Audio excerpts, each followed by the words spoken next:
இன்னைக்கு டே 26 லஞ்ச் சீரிஸ்ல கமகமான ஒரு கத்திரிக்காய் பிரியாணி தான் பார்க்க போறோம். இந்த பிரியாணியில மிளகாய்த்தூள், பிரியாணி மசாலா, கரம் மசாலான்னு எதுவுமே ஆட் பண்ணல. ஃபர்ஸ்ட் ஒரு அடிகனமான பாத்திரத்துல 3 ஸ்பூன் எண்ணெய், பட்டை, கிராம்பு, ஏலக்காய், கொஞ்சமா சீரகம், கொஞ்சமா சோம்பு, இஞ்சி பூண்டு பேஸ்ட், பச்சை மிளகா, கட் பண்ண ஒரு பெரிய வெங்காயம், ஒரு கைப்பிடி புதினா போட்டு நல்லா வதக்கிக்கோங்க.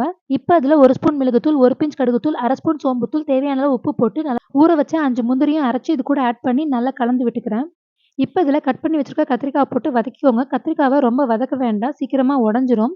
இப்ப இதுல 2 கப் தண்ணி ஊத்தி அது கொதிச்சதுக்கப்புறம் 1 கப் ஊற வச்ச அரிசிய எடுத்து இது கூட கலந்துக்கிறேன். எல்லாத்தையும் நல்லா மிக்ஸ் பண்ணிட்டு மூடி போட்டு குக் பண்ணுங்க.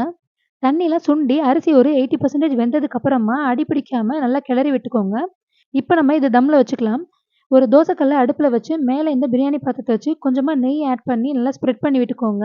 இத கவர் பண்ற மாரி ஒரு வாழை இலைய கட் பண்ணி போட்டு மூடி வச்சு 10 மினிட்ஸ் குக் பண்ணி எடுத்தீங்கன்னா, சூப்பரான ஒரு பிரியாணி ரெடி ஆயிடும். இத கண்டிப்பா ட்ரை பண்ணி பாருங்க. புடிச்சா லைக் அண்ட் கமெண்ட் பண்ணுங்க. நம்ம சேனல சப்ஸ்கிரைப் பண்ணி